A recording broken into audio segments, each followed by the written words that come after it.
Here are 9 tips and one mistake that I ended up making when I was raising my girls and I wanted them to be readers. Trust me, if you're going to try these out, this is going to be a game changer and you are going to struggle less. You're going to be less frustrated and you're going to make sure that they read more books, which is the whole purpose. And now you've got to stay till the very end so you don't end up making the same mistake that I ended up making, because let's all be fair, you've got to make sure that you're saving time, because time is of utmost importance. And I'm going to walk you through the exact 9 steps that I did to raise a reader. Hello everyone, I'm Mansi. I'm a conscious parenting coach and the founder of KidsTalkPress.com and very proudly the owner of also KSP Book Club, which has helped raise thousands and thousands of families to raise readers, and I'm also a mom of two kids who love their books as much as they love their screens. Tip number 1, match the level, not the age. I've seen it with my own kids. A book that's too hard would push them away. A super easy one would make them feel a lot more confident. But the right level, that's exactly what we teach step by step in the course that we unlock with KSP Book Club. And that's exactly what I want you to do. And that'll help unlock the reader in them as well. So make sure that you do check out the link in the description box below, because we will leave a link there for you so you can actually check your child's reading assessment level.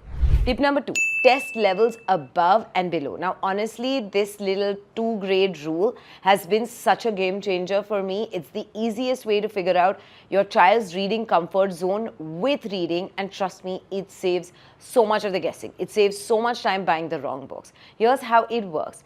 Kids usually read most comfortably at 2 grades below their actual grade. So if your child is in grade 3, their true comfort zone is often around grade 1 level books.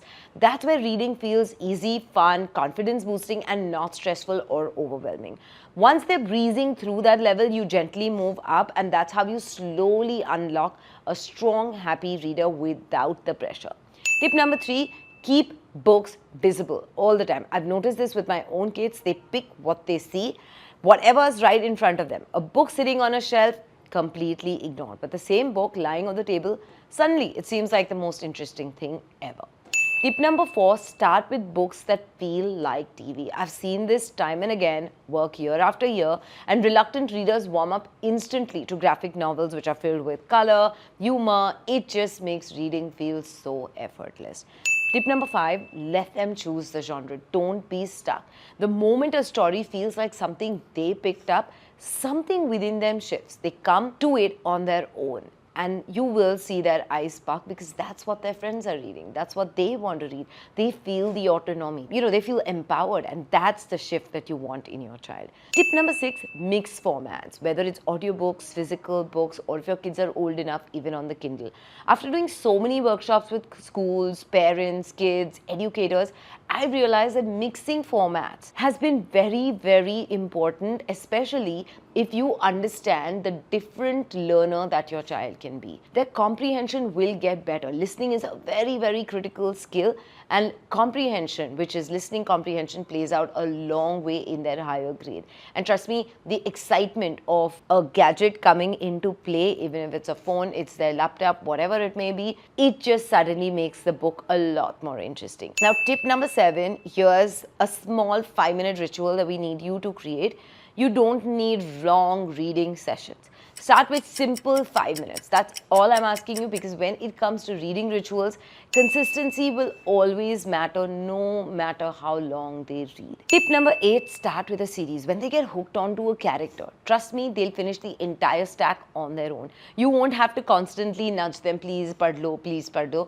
They will end up picking up the next book and the next book and the next book. So great hack if you have a reluctant reader.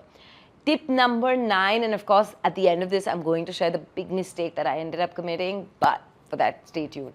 Tip number 9, ask curiosity building questions. I found that curiosity-led questions work wonders. Swap like, what did you read for prompts like, what do you think happens next? Or which character is your favorite? Or why do you think that character did that? Or what would you do if you were in that situation? And suddenly they're thinking, they're imagining, they're predicting, they're creating. So let me also now come to the big mistake that I ended up making, which you stayed all this while for. And literally, if I could go back in time, and maybe I've never said this before, I'd probably fix this one thing.